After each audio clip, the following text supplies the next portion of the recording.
The following episode may contain inappropriate material. Listener discretion is advised.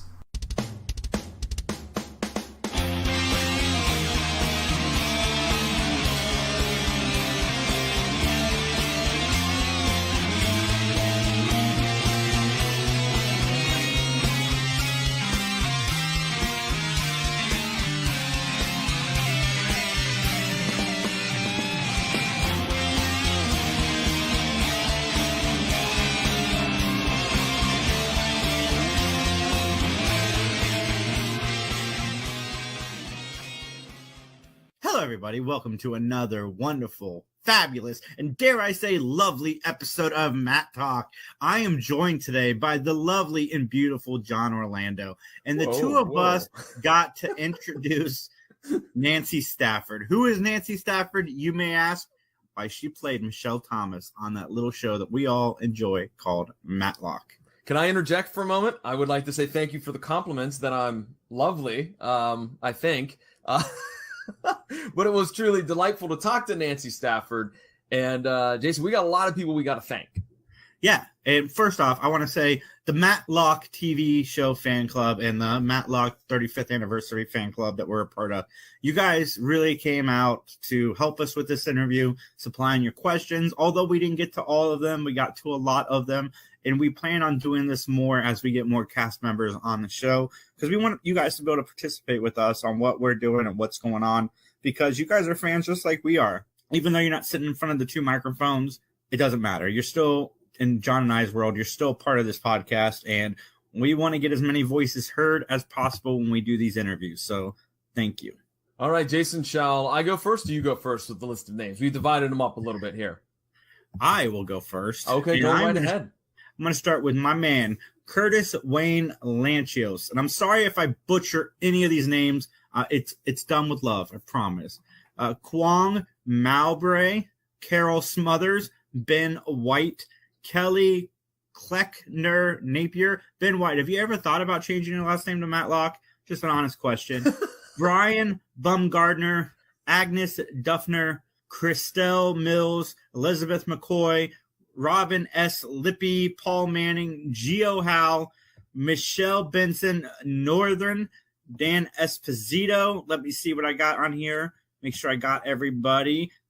Val Morris, Paul Manning, Don Hole, and Jeremy Glass. Thank you guys from the bottom of our hearts. We appreciate you guys so much. And I cannot wait to hear your guys' thoughts on our interview. But that's not all the fans we have. John, tell us about the rest. That's right. Brian Bumgarner checks in a second time in the anniversary fan group. So thanks. Kenneth Edward Lindsay, Trisha Stubbs, Vicky Small, Eve Morgan, Ryan Flannery. I think it's Flannery, I believe. Sadie Saunders Keener. Again, our man Curtis Landclose, I believe. Patricia Hunley.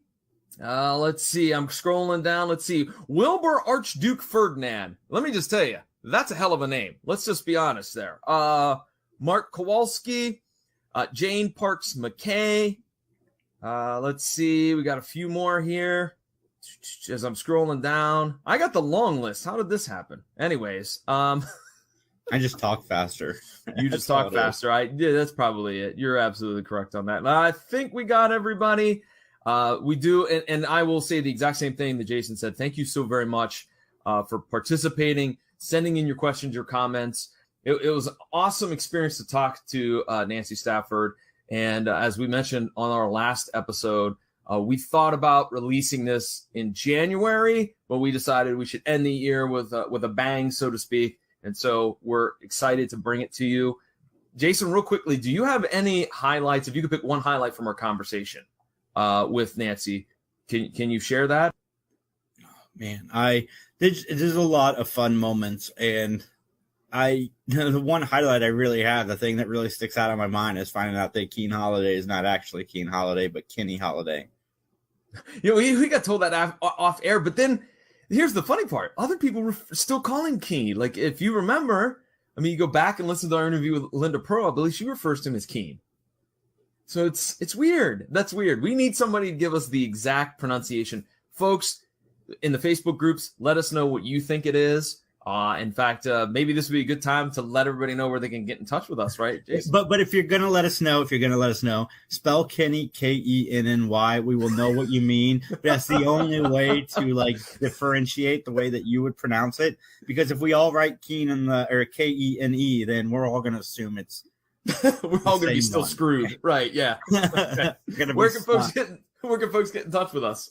You guys can email us anytime, benmattalk@gmail.com. Or you can get in touch with us on Facebook at Mattalk Podcast, or even on Twitter at Mattalk_podcast. Jason, I'm going to say my personal highlight, and I'm just going to give a little teaser for it. When Nancy shares that story about Andy Griffith's summation speeches about being a one-take Jake, that was amazing to me. So, Jason, let's not waste any time. Let's get right on into it, shall we? Sure. All right, you're going to hear a quick gavel bang, and on the other side of that gavel bang, you'll hear our conversation with Nancy Stafford. Ladies and gentlemen, Matlockers and Mattalkers alike, it's John. I'm with Jason, and we are so excited to bring you this episode of Mattalk. Joining us is the powerhouse behind, is the lady behind the great Michelle Thomas. Nancy Stafford, how are you this afternoon? Well, I love that intro. Thank you for finally recognizing the power of Michelle. So good to see you guys. Wonderful to be with you, John and Jason. Thanks for having me. I'm so happy that you joined us, and I love how the cast of Matlock has embraced our show, because we've had Lori Lathine on, we've had on Linda Pearl, and now we get to talk to you, and this is super exciting. Oh, that's so great. Well, thank you so much. We thank you for taking some time out of your hectic schedule to sit and chat with us as well. We do really, really appreciate it. Let's start off with maybe a quick question about your background. How did you get started in acting? Very much by accident. This is my second career. I was a journalism grad from the University of Florida, and my first career was in journalism and PR. And it happened to be during the Screen Actors Guild strike of 1981 in Miami, Florida, where none of the real professionals could work. And I got a phone call from an agent one day, frantic, desperate. Do you think you could maybe come down? I'm desperate. I need your help. And I said, well, thanks for thinking of me if you're so desperate. And I had been Miss Florida the year before in Miss America. So that's how she even made the connection to call. And she said, would you just come down and audition for some commercials? We have these big ad agencies in New York who come down and cast these commercials, and we don't have anybody to put on tape. So that's how it started. I went down as a lark in between my PR jobs, and I auditioned for 5 commercials in 1 week, and I got them all, and thought that's always how it worked. You audition, that just means you get it. And that's how it started, with commercials and then some modeling, and then moved to New York and studied acting to see if I could do this thing. And from there, it went on to a daytime series and then came out to California. How was the transition going from Florida to New York and then out to California? I imagine different types of cities that you were in that certainly had its own personalities to it. Did you find it to be difficult to move from one place to another, or was it pretty easy for you? No, you're right. You're very right, John. It was very hard. I was youngish. I was not that young when I got to New York. I had grown up in Florida, so it was very familiar to me and cozy and comfortable. New York was a whole nother ballgame, and I went there alone. I mean, I was completely a fish out of water. I didn't have any connections. I purposely didn't tell anyone I was coming because I knew I would be distracted if I started working, because I had a lot of clients there. So I just came and entered into school 8 hours a day and was just studying at Stella Adler Conservatory. But I was very lonely. It was very hard. Finally, when I got a phone call from Eileen Ford from Ford Modeling Agency back in the day, and she said, who are you? I don't even know who you are, but I got your number. You better get in here. I got people calling me looking for you. And when I went to meet her, she looked me up and down and so sweetly and kindly said, oh man, you're really old, but you're going to make me a lot of money. This was the modeling agency. So she said, I'll sign you. I was 24. I was really old.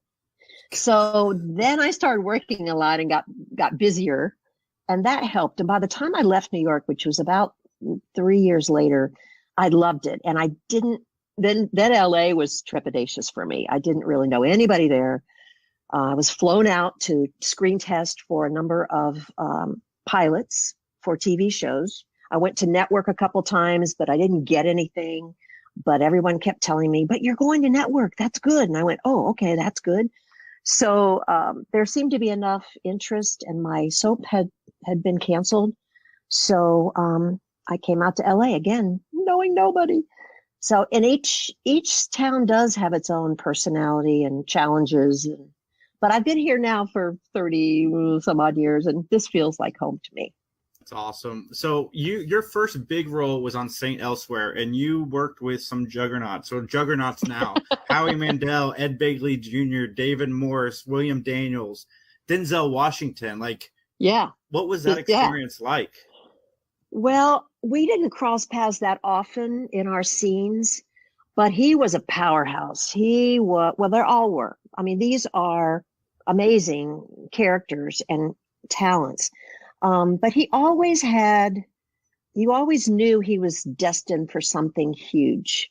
And he was he's just like he is now. He was classy. He was smart. He knew what he was doing. He knew where he wanted to go. And it was amazing. Howie was just what you'd expect. Laugh a minute. Stephen Firth was the same thing. He was hysterical. And we cannot forget, of course, my love interest on the show, the handsome doctor, surgeon, Mark Harmon, who was, for 3 years, we were a love interest on the show together. So that was fun. It was fun going to work every day. I had never sat down and looked at the cast of St. Elsewhere. It's pretty impressive. It is. And you know what, guys? I felt I was so honored and humbled to be on that show. I was a brand newbie. I mean, I was my first primetime anything. I had only done a soap in New York and commercials. And here I audition and get this Emmy-winning show with this cast of, Tony winners and Emmy winners and amazing people. I felt completely out of my depth, but they were all so kind and very generous to me. And I will forever be grateful to Bruce Paltrow and Mark and John Tinker and all the others that were affiliated with that show for seeing something in me and letting me come play with them. I just was going to make a quick comment back when you were talking about your run-in with Ms. Ford. 24 was old. Oh my gosh, I was ancient. I was ancient. That blew me away. Nancy, that blew me away. But that is the age that her girls were generally retiring. She let me know that. But she was going to take a big chance on me, for which I was grateful. So what's it like? You go into Matlock and you play Karen Nelson on The Seduction, and then you eventually become a regular. But what is that first experience like going in as a special guest? I love being a guest star. It's nerve-wracking because you're walking into a family that already has the dynamic in place and everybody knows who they are. And there's a tone on every show that is set always by the lead actor and the production. And I've done a lot of guest starring. So I'm very cognizant of being a good guest star in the sense of not only just preparing and knowing what I'm doing, but also feeling the room, intuiting how to behave, what's cool, what's not. A lot of guest stars get very nervous and they, breeze into the makeup trailer when the lights are low and the music is soft. And like, that's your first cue. The people in the trailer like it quiet in the morning at 5 a.m. But a lot of guest stars will burst in out of nerves. They'll just go, "Hey, how's it going?" Yeah. And you're like, "Oh my goodness, can I take you aside and save you from, getting a crook on your neck and being sent home?" But again, it was such a wonderful, welcoming environment on Matlock. And Andy is amazing and was that first meeting and first time. I was not a nice person on that show. Really? I don't believe that. I thought I was nice. However, my behavior was a little questionable. your listeners may not remember The Seduction as well as I do, or you guys know. I played a high class call girl. That's kind of a nice way to put it. And but I perjured myself on the witness stand and framed somebody for murder.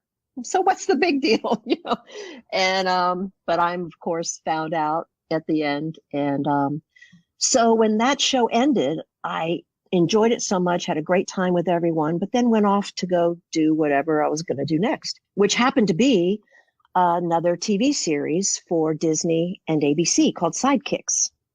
And it was a sweet little Friday night half hour family show. I loved it, wished it could have gone forever, but it didn't. It lasted a year because they put us on at a terrible time slot.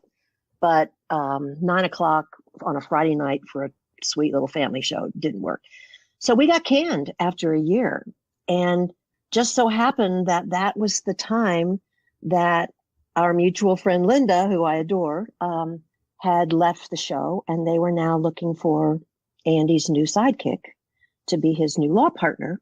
And during the time, actually, I was already shooting Sidekicks. And what's interesting is that I only had 1 week off that entire season. We shot, 21 episodes? 1 week. I didn't happen to be in the show. 1 week. And that was the week my agent called and said, "You've been offered a guest starring role on this show called Matlock." It's a new show called Matlock. And I said, "What? I've never been offered anything without auditioning. Are you sure it was an offer? Straight offer?" "Yeah, it's an offer." So if I hadn't had 1 week off and gotten that one episode as a guest star, I would not have been on their radar a year later when my show got canceled and there was an opening to be his co-star. So I am ever grateful, and I just love how things work out. We're going to get to season 2. John and I we're going through each episode in order on the show and reviewing them. Oh. And when we got to season 2, I was like, all right, so we're switching up the assistant. And because John and I really liked the Keen and Matlock element in season 1. And we felt like some of the chemistry with him and Linda was just a little off. It just, something felt missing. And then we watched season 2, episode 1. And I said it in the review. I said, this is what the show's been missing. Because something about the two of you clicked. I don't know if it's because you weren't his daughter on the show, but just something with the two of you worked really, really well. Thank you. Honestly, I felt the same way. I loved working with him, and it was easy, and we had an instant rapport. But it very well could, as you say, could have been the freedom of not being a daughter. Maybe because honestly, you know what? So many people through the years have thought I was his daughter. They said, "Oh, you're his daughter." I go, "No, I was actually not his daughter. The first one was his daughter, and the one after me was his daughter, but I was not his daughter." And they said, "But you seemed more like his daughter." And that's how I felt too, so much of the time on the show. I think we did have a great chemistry. No explaining it except that Andy was wonderful and kind, and we just genuinely loved each other. Because we, like I said, during season 1, we would always miss Keen when he wasn't in the episodes. And, for personal reasons, Keen wasn't in a lot of season 2, at least not that we've watched so far. But we don't miss him like we did in the first season because you guys are so good together. Thank you so much. Well, he added so much. And I don't remember I don't remember when Clarence came aboard. Was it season 3? Season 3 is when Keen leaves. Right. Yeah. It's towards the tail end, I believe, of season 3 is when there's a switch that's made between Keen and Clarence. Yeah. Well, I loved both of them, but they had a very different dynamic too. I mean, as you're getting more familiar with the season 3 shows, you'll see a very different dynamic with Clarence, who was charming and funny and kind of adorable sort of thing, whereas Kenny really was more he was funny as all get out, but he was tougher, and there was a very different personality, and both of them served the show, I think, very, very well. Agreed. So did you have any inspiration for crafting the character of Michelle Thomas? Did you pull from previous experience on other shows, or maybe actresses that you emulated? Like, how did you find the character? How did you define that character, of Michelle Thomas? Well, the first thing I did was call my brother, who's an attorney. And I just said, okay, walk me through this. He was not a litigator, but or a defense attorney, but it was extremely helpful. I actually then also went to see some trials and just sort of sat in the gallery and watched what was going on. But I also I took, frankly, a lot of the inspiration from Andy himself. I think I only actually got to present a case. It's the only time I think I actually had my solo case might have been one show called The Witness. I may have had another time or two where I may have presented a little bit, but that was really my show. But I really kind of stole some of Andy's wily ways, crazy like a fox kind of ways. But I also had watched, LA Law was running, and it was some of these kind of a very different tone than Matlock. So I felt like I could get away with a lot more folksy, kind of crazy like a fox. How can I trip somebody up on the witness stand and that kind of thing? So can I just tell you, your viewers, your listeners, one thing they may just absolutely flip over, because as you know, Andy makes everything look easy. I mean, he's a guy who was so good at what he did. He made it look so easy, effortless. But every bit of it was very orchestrated, and he knew exactly what he was doing. But in the courtroom, we shot, I think a typical episode was about 8 days. It takes 8 days to shoot the show, 3 of which, or sometimes 3.5, were in the courtroom. In that big climactic scene at the end of the show is the big courtroom scene where it's all revealed. We were in court for at least 3 days.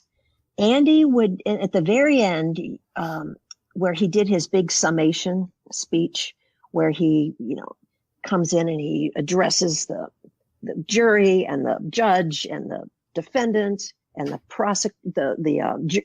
gallery and the prosecution table. He's dead center right in the middle of the room, and he presents his entire summation speech. Well, he did that 99.9% of the time in one take. It was so crazy that he would just start, and at least the master, they'd get the master shot first, which is the big shot that you see everything in the whole room. And he would start and he would just go for it. And he knew it so well, and was so interesting and so captivating. And I don't know how long those scenes ran on camera, but I bet you they were 7 minutes of him just talking. And at the end, invariably, what would happen is he'd get a standing ovation. He'd say, "Cut," and crew stands up and claps. Everybody in the whole room is clapping. There were people that would come down from the offices, from the big black tower at Universal Studios. I mean, he was amazing to watch. Well, let's go to a couple of questions that we received from some folks here. I've got one right here, John. You got one? Go ahead, because Jason. we're kind of here. So Paul Manning and Val Morris asked very similar questions, so I'm just going to read them back to back. Paul Manning asked, you first played a guest star on a couple episodes, and then the following season became Michelle. Were you surprised that you were asked back as a regular? And then the other one is, did you enjoy being a CD character as a guest, or as wholesome Michelle as a regular? From a character standpoint. I loved them both. I loved being the CD character because, but I'm glad it was a guest star. I don't think I would have enjoyed that for 5 seasons. And the reason I liked it was I was very hesitant to take the show. Here's this really despicable one who is like, seducing Andy Griffith, perjuring herself on I mean, that's like, really? And behaving so badly. But then I realized, you know what? I can approach this completely differently. And instead of just glamorizing her seductiveness, I can show her brokenness.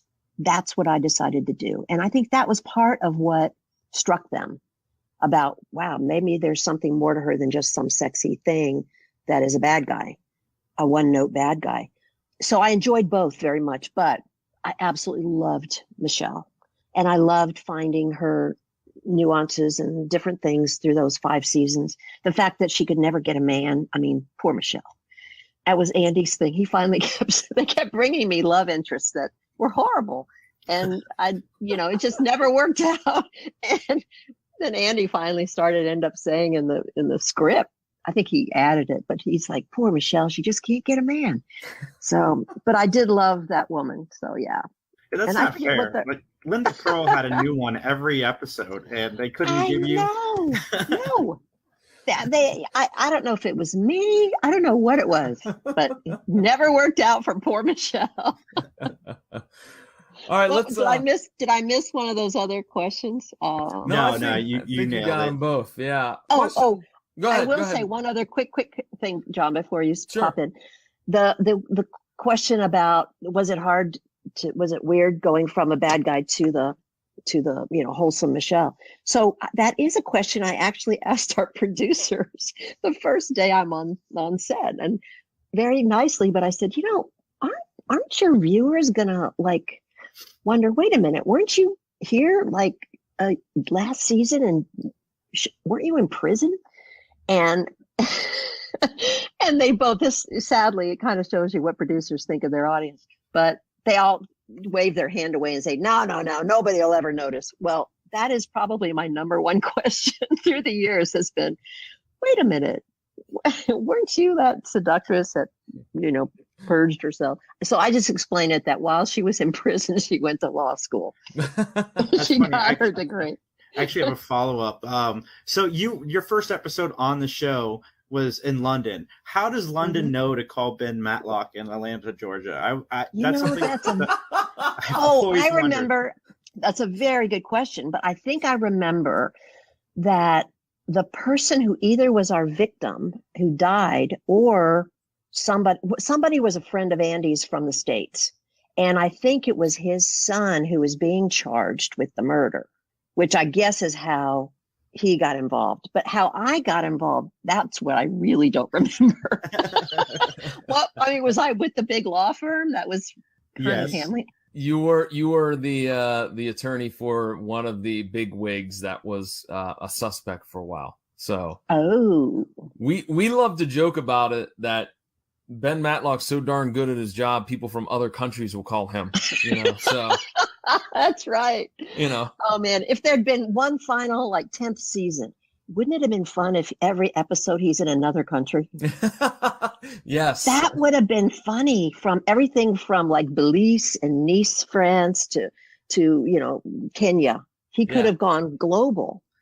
I wish they had done the movie of the week thing after the show ended, like they did with Murder, She Wrote forever. Yeah, no, I agree with you. I thought it would have been perfect to do that. It would have just been 3, and they could have continued the wheel. Remember they did that wheel for a while of Columbo. And yes. Was it Murder, She Wrote or Diagnosis? And then Us. We could have been on the wheel where we only had to do 3 movies a year, or 4. But they didn't ask me. Well, here's another question from one of our listeners. Sadie Saunders Keener has asked, what do you think about how popular the show still is, and does it register with you just how many people love this show? Aw, thank you, Sadie. It does register with me, and I love being reminded of it. Thank you. I think that the reason it is still beloved, well, first of all, it has Andy Griffith in it, who is an American icon and, will forever be Andy of Mayberry and Ben Matlock in our hearts. So it's got that huge, wonderful American icon. But also, I think it harkens back to a gentler time when it was where the bad guys got caught. Ben was adamant about being only representing people that he knew and believed were innocent. I don't remember the episode title, but there was one show that he found out partway through that that our defendant was really actually guilty. and he had taken it on, and he was successfully, prosecuting or defending the man in trial. And he found out mid-trial that the guy was actually the murderer. And he chose to, I don't remember if he actually lost purposely or if he somehow allowed evidence to be found by the prosecutors, because he did not want this guy to walk. And I mean, that kind of integrity is just not seen that much anymore. So I think there's that. I think there's the comfort of a formula show like we were. It was a distinct formula, just like Murder, She Wrote, just like Diagnosis, just like Columbo. People knew what to expect. And I think there's a lot of comfort in that. It's a closed-end mystery, so you weren't binging. You didn't have to watch an entire season to stay up to speed on the show. And you can come in and out of it. But I think it was a gentler time, and I'm very grateful for it. You know what amazes me? I'll go on college campuses and I will walk into the student union, and they'll have TVs on, or kids will be watching on their laptops. And you know what? They're watching Matlock. And I've asked a couple of them, what in the world are you doing? You're watching an old people show. And they go, we love it. He's like our grandpa. And they just like being able to identify with these characters. And I think the sweetness of it is appealing in a time when we're so edgy. Everything's like working so hard to be as edgy and out there as possible. Here you got a show that is really about doing the right thing, and characters who really care for each other. I think we should reboot Matlock with you and Linda Pearl. I've been talking about it on the show. I think that'd be amazing. I've been thinking about it for years, actually. And I've actually talked to a couple of our producers from back in the day, the creators, neither of which are interested in doing it, but because they've moved on with other things. But I don't know. I haven't talked to Linda about it. She and I, I had to have had a scene with her that first season, but honestly, I don't remember it if I did, because our characters didn't really cross paths. But I had the joy of getting to work with her finally after all these years. A year ago, we both did a movie during COVID in New Mexico and then here in LA last November and December. And we played best friends. And it was so fun to finally get to know her and hang out with her. So I may actually try to talk to her about that. Because if you can get her or Brent Thayer on board, you can still name the show Matlock. I know. And right. And then we can get Clarence to come back. He's still around. And I don't know who else. I don't know if Julie, I haven't been in touch with Julie Summers, the prosecutor, in ages, so I don't know. But it's a good idea, Jason. I think it is. And I mean, Keen Holiday is next to impossible to get a hold of. So I don't know if you could get him, but yeah. It'd be fun. I think we should. And Daniel Roebuck, we could get Daniel, because I do know him quite well. So Gio Howe wants to know, what was it like working with Andy Griffith and Don Knotts? Oh my gosh, the best days ever. They were the most incredible days on set when they both worked together. It was party central as far as just the minute they got in each other's presence, they started. And they had this shortcut vocabulary, and they would just start riffing and they'd start cutting up, and it was hysterical. It was unbelievable. They never stopped. They adored each other. It was evident. They remained, as you all know, dear, dear friends until Don's death. And on the days that Don would work, we shot at Universal Studios in the big, if any of your listeners have been to the Universal lot and gone onto the studio lot, you have those tram trips and they take you all over the sound stages in the back lot where Andy's house actually was. And so, but the big black tower is where all the executives are on the Universal lot. And I mean, we're talking the network executives, the head of, NBC, and the head of whatever, and the head of all the shows. Well, when word got out that morning, any morning, that Don Knotts was on the call sheet and he was going to be working, the elevator would get jammed because people would be coming down out of the Black Tower from their executive suites to come onto our soundstage. Scott Bakula worked on Quantum Leap at the stage next to us. He would come over, and all these people from all over the entire studio lot would sneak in, and they'd all hide in the flats on the side, in the dark, just to watch these two in action.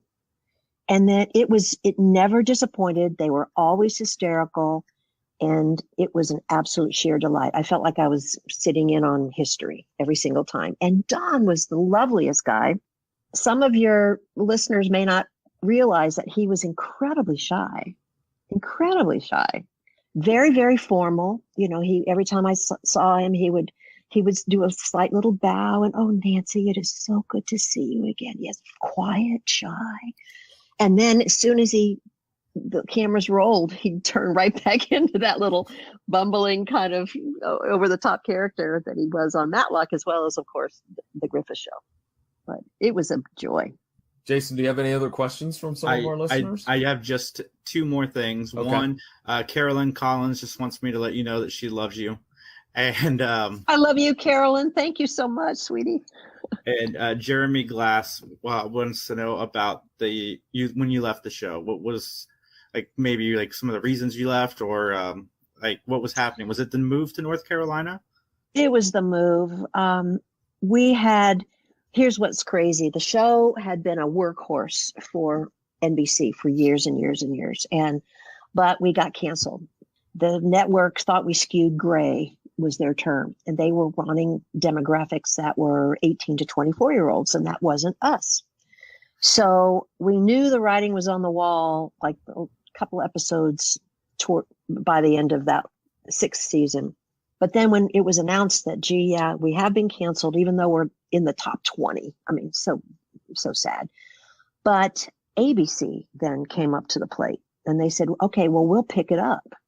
But in order for us to do that, you need to shave off $500,000 per episode from your budget," which prompted the move from California to North Carolina, which Andy was thrilled about. He lives there and had wanted to move the whole production for years, had been lobbying to try to do that.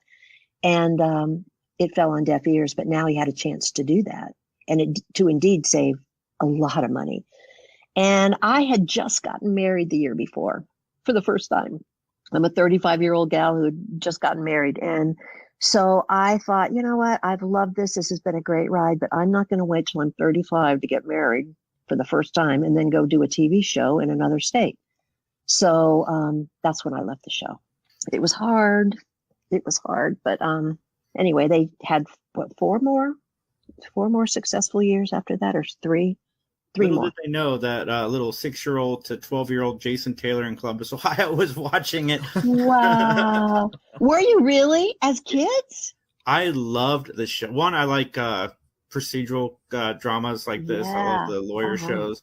And I'm not trying to be a stereotype, but I watched it with my grandma a lot. But no, that is so sweet. I love that because it builds memories. You have memories with your grandparents watching these shows together. Yeah, and I would be lying if I didn't say I had pretended to be sick a few times because I wanted to catch the replay of the second episode or second part of an episode because there was a cliffhanger. I will say as a kid, I remember the show, but I didn't watch it. To be honest, Nancy, I was more of like, I discovered it 5 or 6 years ago on MeTV, and kind of that, exactly as you said, that nostalgia factor of like, man, this is a simpler time. This is good. This is good. It's different than everything else I'm watching. And that's how I became a fan. Like I said, I'm so thrilled. Yeah. So, you know what? And every now and then I'll catch a rerun myself. Every now and then I'll see an episode as I'm flipping through, or if I'm traveling in a hotel room, and I'll watch it and I will actually be stunned and say, you know what? This was really good. This was good. And I think when you're so close to something and just every day you're going to work, you forget that now, however, 30 years later, 20, whatever years later, that it still holds up, which is why we're in syndication still so heavily, and why you're you guys are such loyal and gracious fans, and why you've got these wonderful fans who are writing in. And I could not be more grateful to all of you. I think that if this show was on streaming, because so far it hasn't been, it's on Pluto TV. I think if this show hits streaming, the chances of that spinoff we were talking about, I think, would grow. I think they'd be really surprised with the interest. You're still pitching this, aren't you? we go to cons regularly, and John and I always, because our podcast started because the guys on our other podcast would tease us about watching, like you said earlier, a grandparents show. And John and I really liked it. So what we started doing, just to annoy the rest of the podcast, we would ask people when we did live shows, like, who watches Matlock, who's heard of Matlock, and you'd be surprised at the responses we got. Wow. From all ages? All ages. Or just, oh, wow. I love it. And you know what, Jason, you said it when you said you watched it with your grandparents. And I meet people all the time that either their grandparents or their parents, they watched it together. And it builds sweet memories. So I think that's part of that nostalgic thing you were talking about, John. Yeah. Well, let's talk about something else real quick, if you will. We don't want to keep you all night here. You have written several books. So what made you decide to try your hand at being an author? My first career was writing, and I had put it aside. I journaled all the time, but I wasn't writing professionally anymore. After Matlock, I guest starred on a bunch of stuff, but nobody was knocking down my door offering me the next series. Things had really changed in the industry. And some of the stuff that was out there that my agent would send me, I'd go, no, I'm not that interested in that. But I got offered a show that I did. I was hosting, which I very reluctantly took. A fashion magazine show. It was a lifestyle magazine, fashion trends, beauty magazine show that was on CBS for 10 years. It was the longest running show on CBS that nobody ever saw. I mean, nobody saw this show. It was syndicated. It was on CBS O&Os, meaning owned and operated, and we were syndicated all over. But we ran at like crazy hours in LA, Chicago, and New York. We ran at 7:00 p.m. It was a great time slot. Everywhere else, we were on in the middle of the night. Only insomniacs ever saw this show. But it was a wonderful show, and I loved hosting it. One day, the producer called me, first year in, and he said, "Hey, I know you've written before, and you care about women. You care a lot that they know how special they are and unique they are and beautiful they are. You care about their inner beauty, whatever that is. This is a beauty show." He says, "I want you to write a column. We got a new website going up, and I want you to write a column." And now they call that a blog these days. But anyway, it was a column. And he said, "I don't know, call it Nancy's Notebook." I said, "Okay." And he said, "Write whatever you want." I said, "Really? You really mean it? I can write what I want?" He goes, "Yeah." So I started writing Nancy's Notebook, which was funny and winsome. But I also wrote about what real beauty is about. That it's not just the stuff you wear and how you do your hair and all the makeup, but it really emanates from inside. But because it was funny and poignant, I mean, I would actually quote Bible verses, but I'd paraphrase it and say, a wise man once said, it's more important to look at the heart instead of the outward appearance. Well, a publisher, long answer to your question, John, but a publisher started reading Nancy's Notebook and called me up. For 6 months, he kept saying, "You got to write a book. You got to write a book. You have a very different voice. You don't write like anybody else." And I kept saying, no. There's a million books out there. Why do we need another book? Finally, he said, "Okay, you care about this. How many women can you talk to at a time when you go speak someplace?" I go very proudly. I said, "Oh, like 300. And he goes, "Exactly. That's nothing." I went, "What?" He said, "Books multiply your mission, what you care about." So when he finally said that, I realized it's not about me writing a book. It's about me getting this thing I care deeply about out to more people. So that is what started it. And I love writing. I've got to get back at it. I'm in the middle of thinking about my third book now. And so, yeah, I love doing it. I was looking at your books earlier. I think I'm going to pick up a copy of each for Christmas for my mom and girlfriend. Oh, good. Yes. Awesome. Thank you, Jason. I'd love to actually send them to them. So we'll email me later and I'll send them to them as my gift. Oh, thank you. Thank you or very send much. It to you and you give it to them. Before John gets us back on track business-wise, I have to ask you, because you were on another show that I liked, and that was Saved by the Bell, the college years. That was fun. I was hoping that would turn into a recurring thing, and they actually intimated that it might, but it never did. Sadly, it got canceled after the first season, but... Yeah. Oh, that's why it didn't happen. Okay, well, I feel better. Jason, you're the bearer of good news. People didn't like the I don't want to say more serious aspect of it, but them being older, people just did not. Yeah. I was like the only person in my school that I knew that tuned in every night to watch it because I loved everything about Saved by the Bell. Still do. Yeah, I did too, and I loved the creator of that show. But I do think you're right. I think getting a little older with the skewing of the older characters just didn't happen. I don't know. Well, my last question, and then we're going to wrap things up by talking about where folks can get in touch with you and what they can keep an eye on for when you have new stuff coming out. But you just made a directorial debut this past year, correct? I did. I'm so excited. It's a feature film that I co-directed called Damaged Goods. And it's in collaboration with a small liberal arts university in Kentucky called Asbury University. They have a very fine film school. I did one of their films several years ago, and they invited me to come back and co-direct with one of their recent graduates that they felt like could need, someone to co-direct with them. So we did it. It's a fabulous movie, to tell you the truth. It is, we've already gotten international global distribution, which I'm very excited about.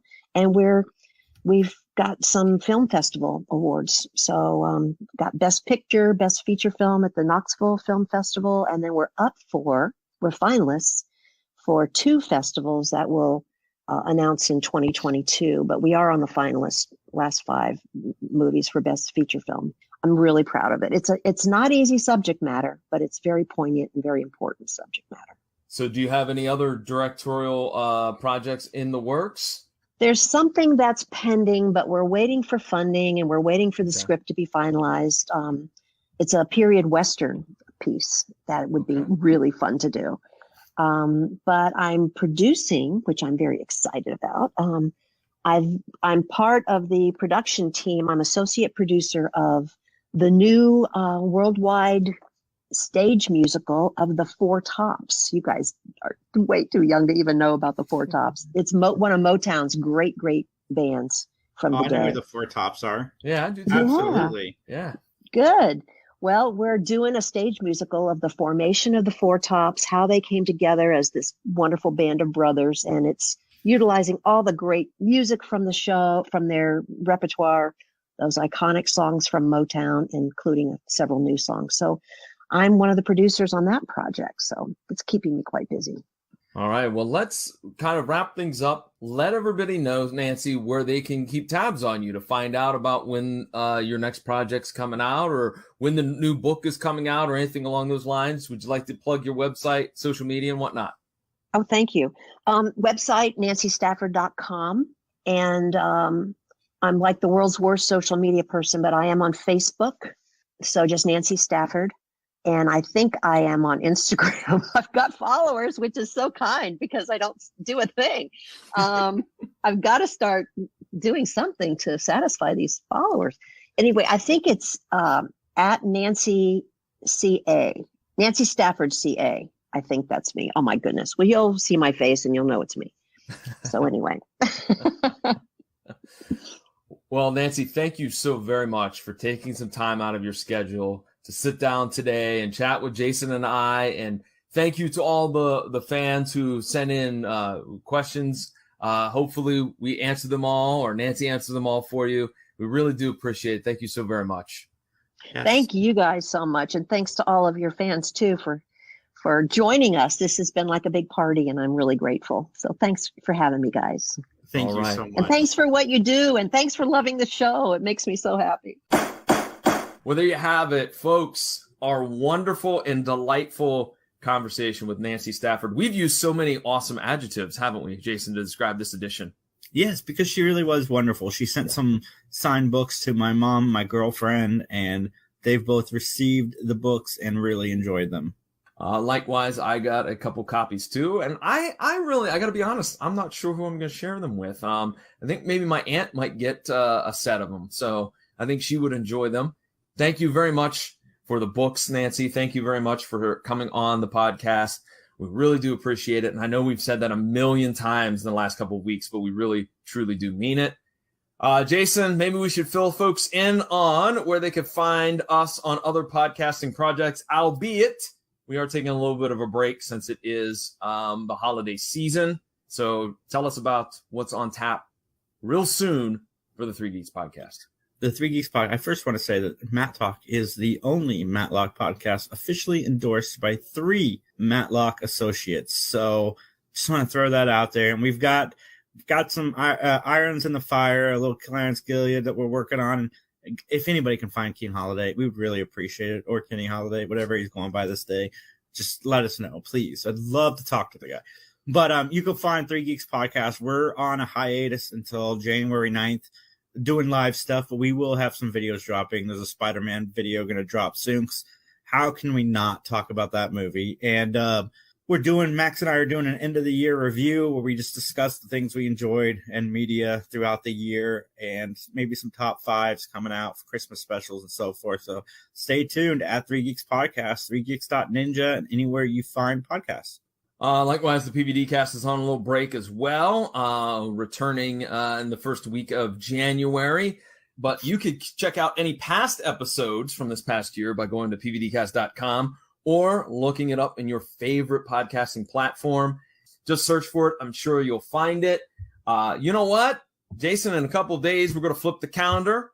So I'd like to wish everybody a happy and safe new year. Yeah, I concur. And I forgot to mention how awesome Christmas was. Christmas was fantastic. I got everything I ever wanted. And my daughter and I did not sleep in because we're both like 4-year-old children. And we were up at 5 a.m. to open the Christmas presents that Santa left us. Well, you know what? Christmas was pretty good for me as well. And hopefully everybody had a very awesome holiday season. And we'll be back. Remember, we always drop episodes of Mattalk the second and fourth Monday of every month. So we'll be back in a couple of weeks with another great episode. And Jason, if there's nothing else, let's get on out of here, shall we? Sounds great. See you guys next time. And as they say in court, nothing further.